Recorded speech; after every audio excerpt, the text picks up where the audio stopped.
Before we get to introductions and attendance, I'd like to take care of a couple of housekeeping items. If you would like to speak, please feel free to unmute yourself. Otherwise, please keep your line muted. Clarissa Laval Matos will be running the slide deck for us. If you are presenting, please indicate next slide when you would like for her to advance.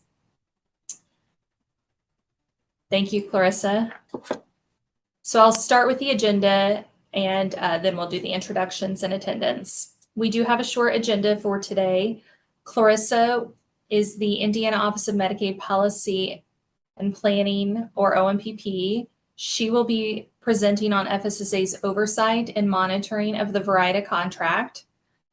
And then Jim Degliamberto, the Verida Chief Operating Officer and Commission member, will review Verida performance and network access. And then we will wrap up. Next slide, please. We do have a couple of vacancies on the commission that I wanted to point out before we go through attendance. Kristen Lais represented the Indiana Association of Area Agencies on Aging. She left that position last week. We are working with the interim CEO as a replacement, Hannah Carlock, but she was unable to join the meeting today. We did have a fee-for-service member that we were working to add to the commission, but before we were able to complete that, they transferred into one of our managed care programs, so they're no longer eligible. If any of you know of a fee-for-service member you would like to nominate, please feel free to send their information to me and we will start that process over. We are also looking for a representative from the dialysis industry. With that, I'm going to go ahead and take attendance. If I call your name, please feel free to unmute yourself and just speak present, or you can also enter the chat if you have any trouble unmuting yourself. Brandy Foreman, Andy Van Zee, Dr. Yazel. Present. Thank you. Gary Miller. Kim Dodson, Jim Degliamberto, Present. James Fry, Sherry Hampton, myself, Lindsay Lux. Serving the commission in an ex officio capacity are from the House of Representatives, Representative Pressel, Representative Boy, and from the Senate, Senator Becker, and recently added to the commission, Senator Jackson. Present. Thank you for having me. Thank you for being here. We appreciate you. All right, next slide, please. Next, Clarissa Laval Matos, the OMPP Director of Organizational Management, is going to be reviewing Verida performance and oversight.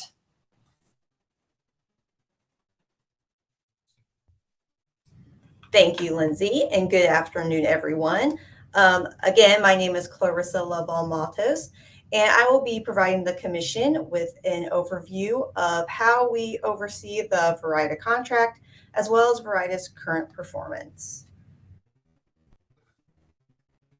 So before we dive into Verida's current performance, I want to share with the commission oversight activities that my team completes as part of contract monitoring. So on this slide, you can see a list of activities that my team completes for the contract monitoring piece of the Verida contract. These activities include weekly meetings with Verida, which those meetings go over day-to-day operations, as well as monthly meetings with Verida, which discuss reports, provider network, and/or services as well. And I also want to add that weekly and monthly meetings, they include formal meeting agendas and minutes. Some of the topics that are covered in the weekly meetings, they can include program updates, reminders of upcoming events, such as future commission meetings, or whenever annual report submissions are due, and as well as updates on corrective action plans. And of course, weekly reporting trends can be discussed there as well. Monthly meeting topics can include what was mentioned for weekly meetings, but they allow us to go more in depth with the Verida team. And whenever we have these meetings, we separate our agendas into 5 to 10-minute updates for each section within Verida. So that means we may have 10 to 15 minutes allocated for provider relations representatives to speak on some of the actions that they have been doing within Verida over the past month, as well as maybe call center representatives, quality, and as well as program integrity. In addition to meetings, the team also reviews weekly, monthly, and annual reports. And some examples of these reports, they can include items such as sendbacks, provider no-shows, call center metrics, and network adequacy. And these reports are regarding not only program operations, but the pay for outcomes that we discuss in the commission whenever it comes time to vote for those later on. My team also regularly reviews those as they are submitted to ensure that Verida is on track. Something else that the team does is on-site audits, and these are deep dives into contractual requirements, which ensure compliance with different sections within the contract. And we will discuss more of what these on-site audits are in these next few slides. So as I mentioned, one of the big things that we do within OMPP with Verida is that we have on-site audits. And on-site audits are completed monthly, and they consist of both desk review and live demonstrations. And desk reviews are a review of documentation submitted by Verida, and these can include items such as policies and procedures, reports, training materials for staff and/or providers, call center scripts, etc. So anything that can be submitted to us on either a paper format or a recording of a call, that can be considered a desk review item. On-site demonstrations are completed by Verida by providing live demonstrations, usually within their systems. So some examples of these live demonstrations can include how Verida is scheduling rides, updating provider profiles, and us as OMPP watching live calls. And I wanted to highlight there at the bottom of the slide that on-site audits can be based on a variety of topics pulled from the contract and or reporting. So if we're noticing a certain trend in a area, we may decide to make that an on-site topic for the future. So we can just discuss that more and see some demonstrations on what could lead to that reporting trend.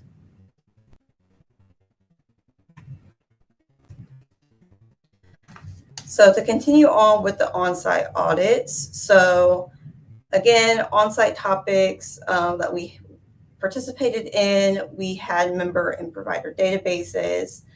In December, we had our on-site topic of call center and scheduling.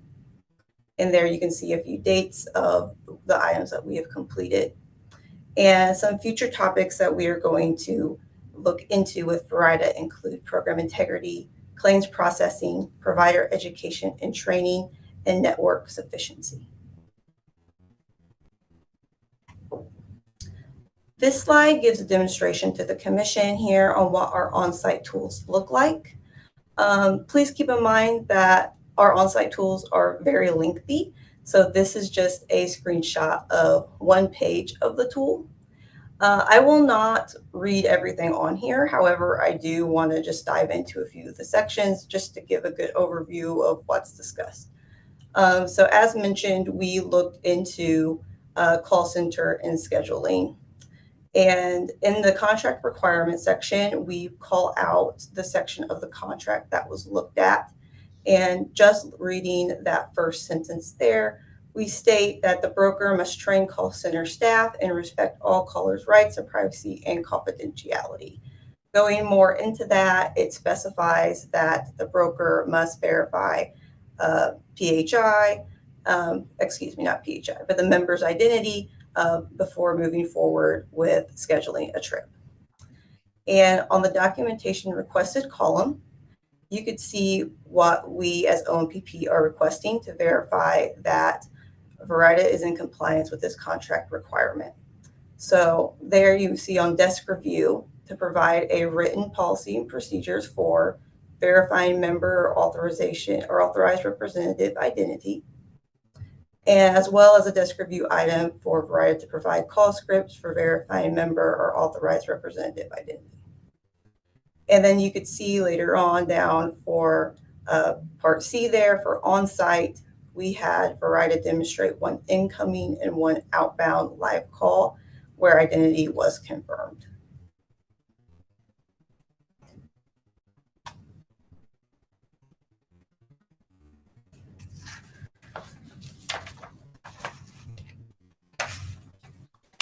So as a result of our monitoring processes that I went over, we have identified areas where corrective action plans had to be administered to Verida. So the first corrective action plan was identified in Q1 of Verida's contract year, which began in July of this year.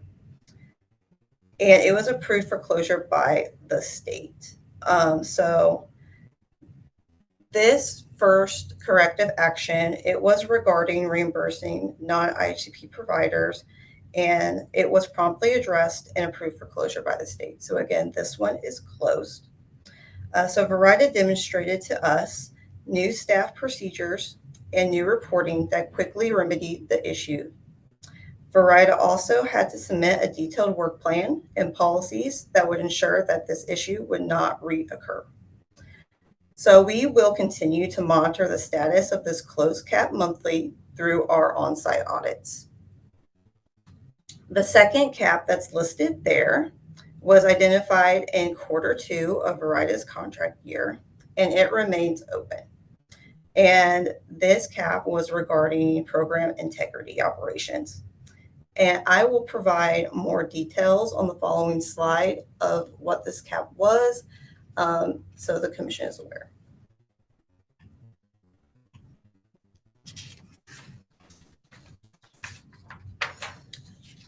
So program integrity corrective action plan. So Verida was placed on a cap on November 18th, 2024. And this was due to inadequate program integrity operations. And to define what we saw as inadequate program integrity operations, it was that Verida had not made sufficient progress in closing historical open program integrity investigations in 2024, and that Verida had underperformed in data mining, auditing, and investigation initiations in 2024.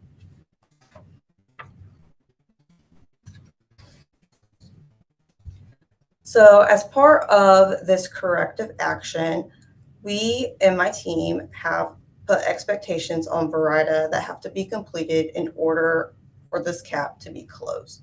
So Verida is expected to submit a formal corrective action plan detailing how the issues occurred, audits that will/have occurred or have occurred, and what protocols will be put in place to ensure these errors are not repeated. And this can include a detailed description of Verida's quality assurance processes on ensuring that Verida PI activities meet contractual requirements, and the commitments outlined in the Verida Program Integrity Plan that was submitted to OMPP, which include details on closing cases timely, investigating such data mining and auditing for potential instances of fraud, waste, abuse, consistently, despite working on other cases. Verida also need to submit past frequency, high mileage, geocode, claims accuracy reports for OMPP to review. And this is done weekly. And again, these items are discussed during weekly meetings as well. And then the next bullet goes into that some more. So Variety has to report on weekly data mining audits, investigations, day-to-day PI activities, etc. Again, this is on a weekly basis, and this will be until at least December 31st, 2024.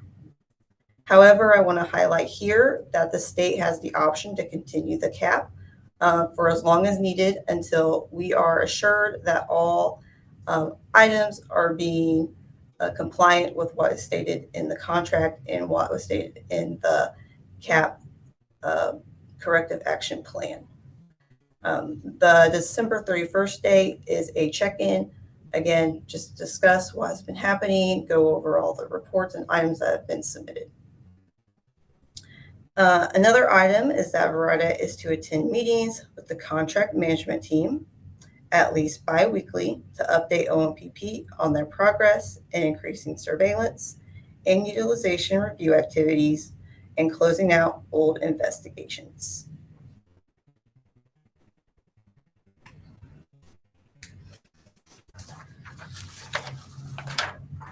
So now I want to shift into some performance highlights that Verida, from a state perspective, has reached through this contract period. So the first big one here is the Pathways transition. So Verida was a pivotal partner in the Pathways implementation, ensuring that members were informed of changes and how to access services within Pathways. Verida also worked proactively with Pathways managed care entities and our physical agent. I also want to add here as well that Verida took a proactive stance with providers within their network, especially those who had standing orders with them, to also update them on the Pathways transition. Verida also held successful transportation provider town hall meeting that was well attended, and feedback from the providers was positive. And Verida will continue to host these quarterly. And the agenda for this meeting included how providers can manage their IHCP enrollment, electronic claim submission, reporting incidents timely and or what is required whenever you are to report those incidents. Another big highlight is the call center metrics. They continue to meet OMPP's expectations, and I list some of those metrics here. So the abandonment percentage for Verida is 2.78%. Those after hours on-time callbacks is 100%.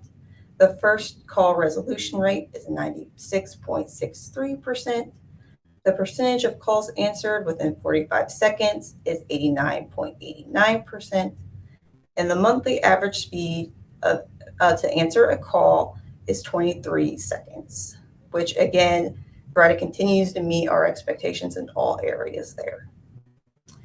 And then finally, Verida continues to have a no provider assign rate of under 1%. And this exceeds OMPP's expectations, as our metric is listed as less than or equal to 5%. And this is ensuring that our members have appropriate access to transportation services. And with that, that concludes my performance update for Verida. And if there's no questions for me, I think I will turn it over to Jim. Does anyone have any questions for Clarissa or on the performance monitoring of Verida?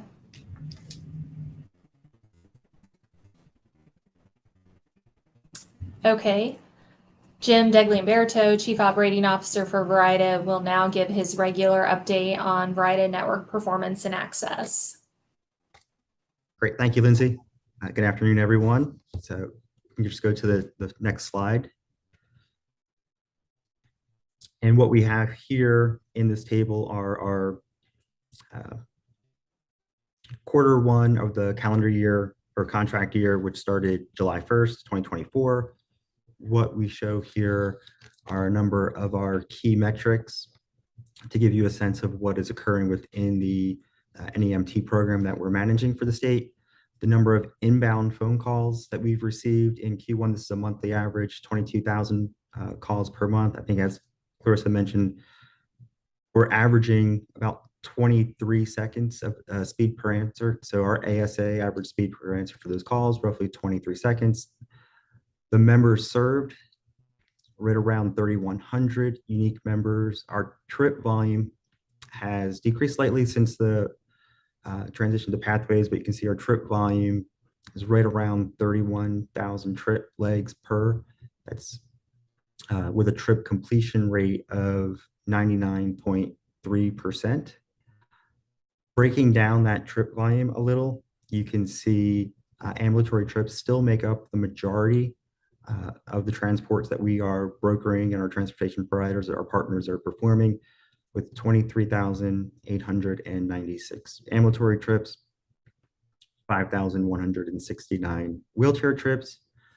We also do utilize 2 additional programs, public transit and fuel reimbursement. Public transit trips came in at 153, and fuel reimbursement is 1,770 trips. Within the network, we have 128 active transportation providers with 1,049 active vehicles. And again, this trip volume is about 50% less due to the pathways transition. Next slide, please. And this slide here, this table just illustrates or chart shows what we see contract year 1 versus the same time period of our last contract year 6, just illustrating the decrease in trip volumes, trip legs from the transition of pathways. So month over month, our trip volume compared to this time last year, what you see in green is our contract year 1 compared to the blue, which was contract year 6. And again, the impact of trip volume due to the carve out for the pathways program. All right, next slide. Looking at membership and complaints, you can see that we are ticking up slightly on the number of complaints over the last 3 months. Still a very high complaint-free trip percentage at 99.95%. We do continue to track these trends and review these metrics. We are well below our contractual obligations, but still we want to make sure that we are meeting the highest levels possible and ensuring that we can get to even a higher number of complaint-free trips. And so we look at these complaints. I know the state operations team is looking at them. These also come up to the executive management team at least twice a month. Complaints and surveys are reviewed. So we take this very seriously, and even a slight tick up from 12 in July to 16 in September is something that we want to see addressed. Next slide. So looking at the overall member experience within our call center, you can see that our overall satisfaction for our call center is 97%. Looking at it month by month, you can see July we were at 98%, same in August of 2024. September dropped slightly to 96%. And these are live member surveys that are conducted by a third party addressing their interaction, the members' interaction with our call center the day after the contact with the call center has been made. So if you're calling in today, there is a chance that tomorrow you will receive a call from our third-party survey company regarding your interaction with our customer service representative. So we continue to have very high overall member satisfaction rates within our Indiana-based call center. Next slide.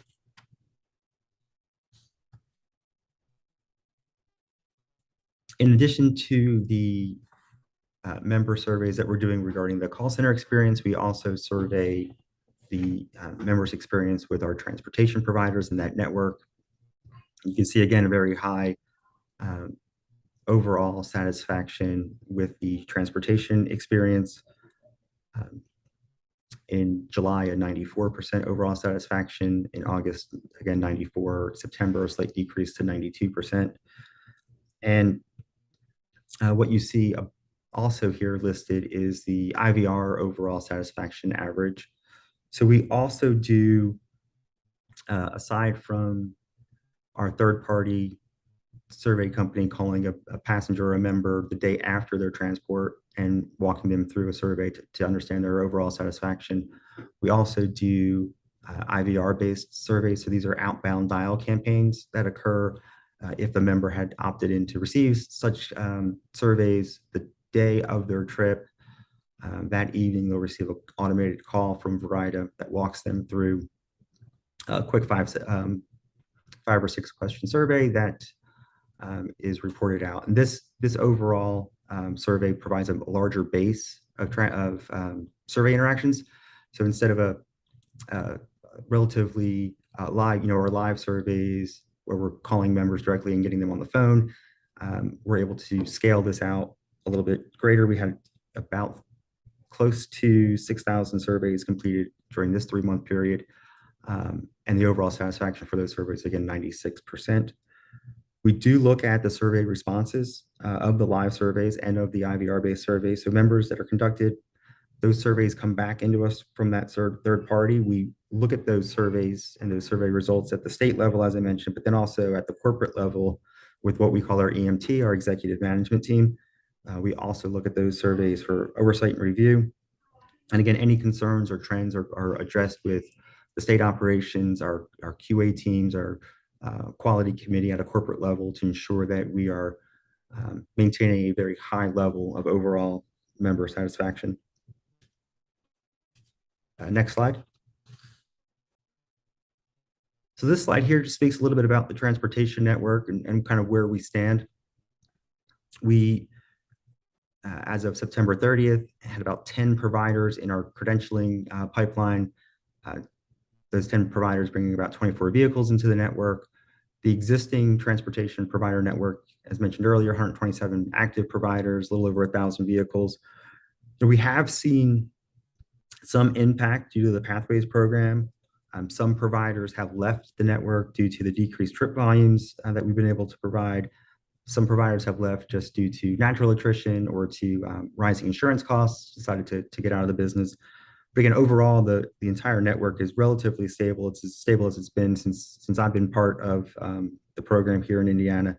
And again, we continue to grow the network as needed, strategically in areas of need, and where we have gaps within the network to ensure that we are remaining high in our fulfillment percentages. So, those 10 credentialing providers and those 24 vehicles are our team out there is looking to make sure that we are filling any potential gaps in the network geographically and also based on the level of service. So based on ambulatory vehicles or wheelchair vehicles, we take a strategic approach to determining where we need to fill any voids there.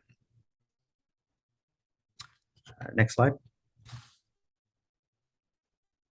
Regarding the safety of the network, member safety remains one of our top priorities. We do have 3 compliance officers throughout the state performing vehicle inspections. We have inspected 653 vehicles, 100% pass rate. We also do what we call spot inspections. These are random, unscheduled inspections. We've completed 326 of those, again, with a 100% success rate. For wheelchair vehicles, we do wheelchair secure inspections. That's not just inspecting the wheelchair vehicle to make sure it's compliant, but also making sure the securement equipment for those wheelchairs is being properly used, that it exists, that it's there, that it's not damaged, that it's in good working order, and that it's being properly used for the securement of wheelchair passengers. So we did 115 of those, again, 100% pass rate. Regarding accidents and incidents, 10 reported incidents this contract year. I'd say a 99.99% of our trips are completed without accident or incident. So a good percentage. We'd love to see getting any even higher, but we're sitting right now at 99.99%.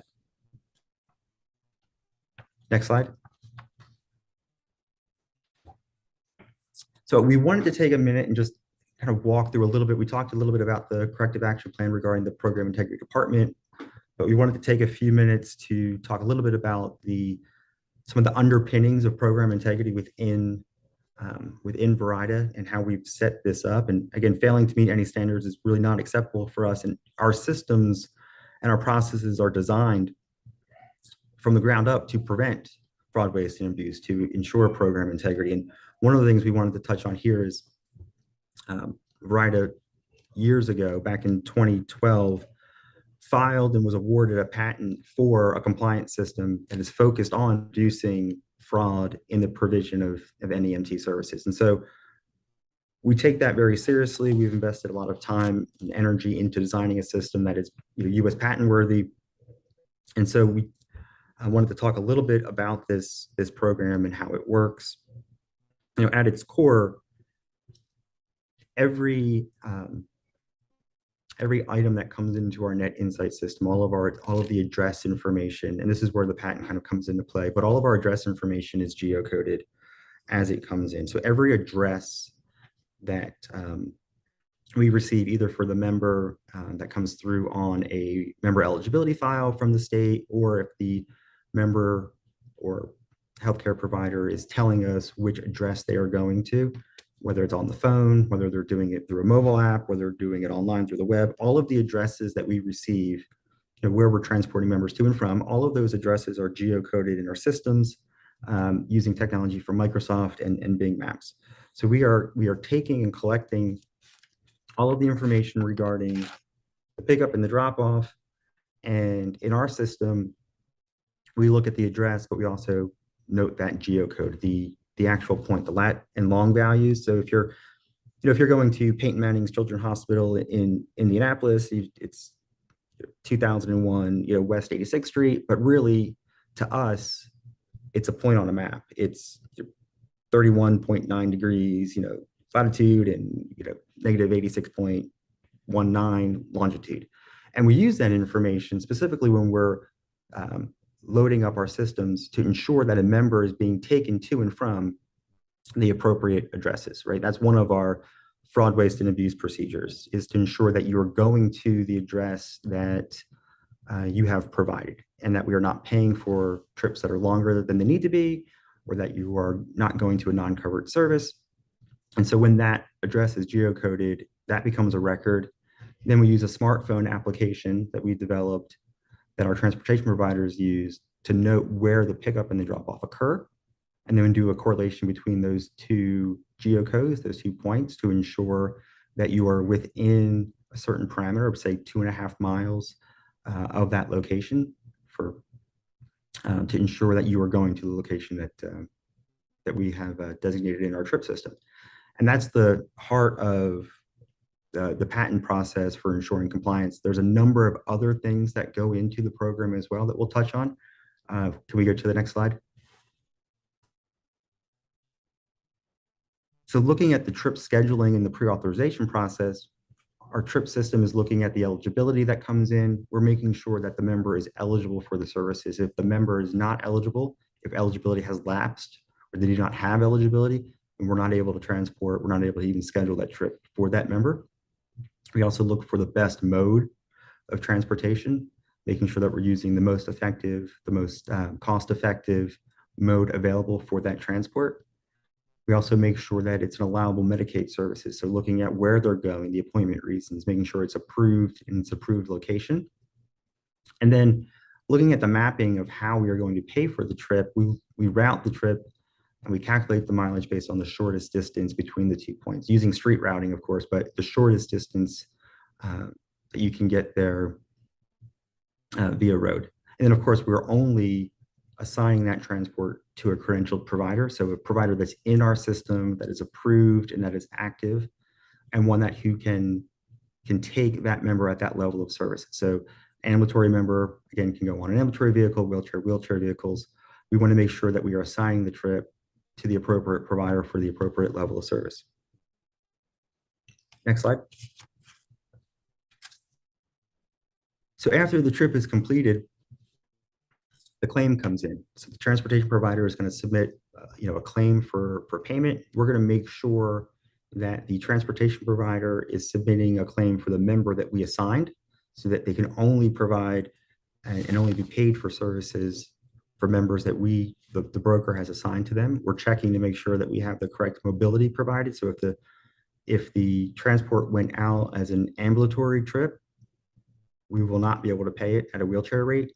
the system is coded that the trip was ambulatory, it's going to be paid at ambulatory. So we're checking to make sure that you're billing properly and you're not billing for a service that wasn't provided.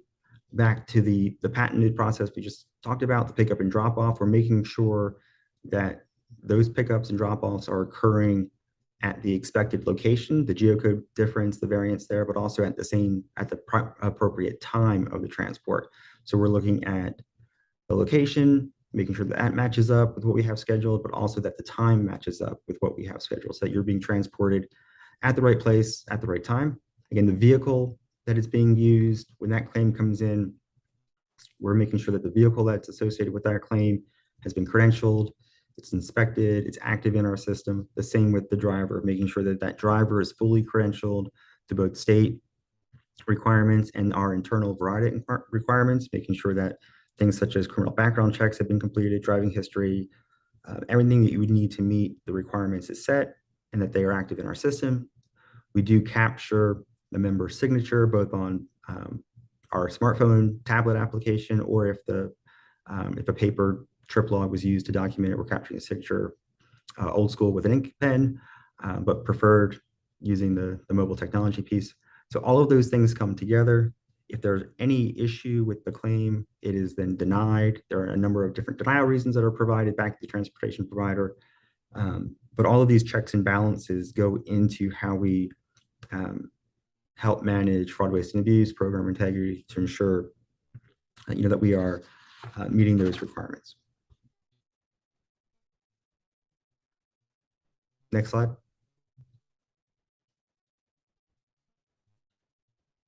And that, Lindsay, that wraps it up for me. If, I don't know if there's any questions regarding that, I'm free to take them now, or we can. Does anyone have any questions for Jim? Jim, I guess I'd just like to ask if you can speak to, so I appreciate what you said about program integrity, but hearing, Clarissa speak about your team being on corrective action for program integrity, perhaps you can speak to what went wrong there and what you're doing to correct it. Yeah, I think, there's really not going to make any excuses for what happened or why it happened. We do have, at our core, everything is built around making sure we are able to manage it. I think there was just a breakdown in how it was being managed, reported, communicated. And so part of the plan, and there's a 20-page plan that was put together and submitted back through to FSSA. Part of that plan really talks about our approach to program integrity, but then also all of the oversight that is being put in place to make sure that we are meeting our obligation. There's two organizations within our company that are responsible for the program integrity. One reports up to the chief financial officer, and the other up to our chief compliance officer. So there may have been some communication gaps between those two, and we worked through those.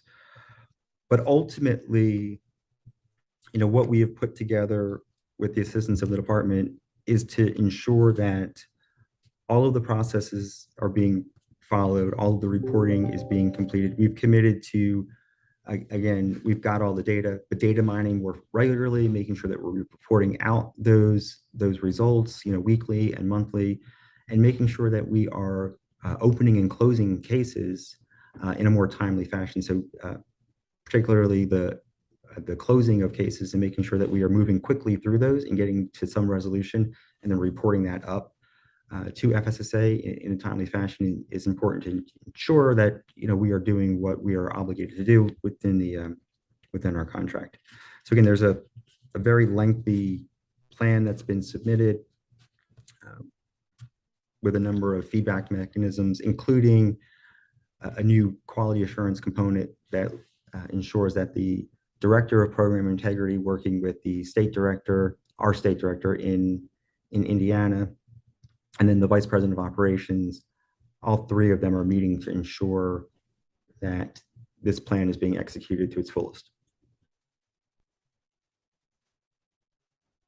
Thank you. Does anyone else have anything that they would like to ask Jim?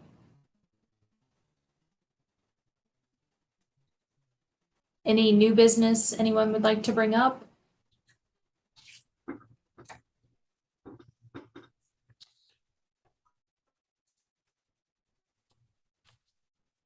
Okay, well then with that, I'd like to thank everybody for your time here today. And I will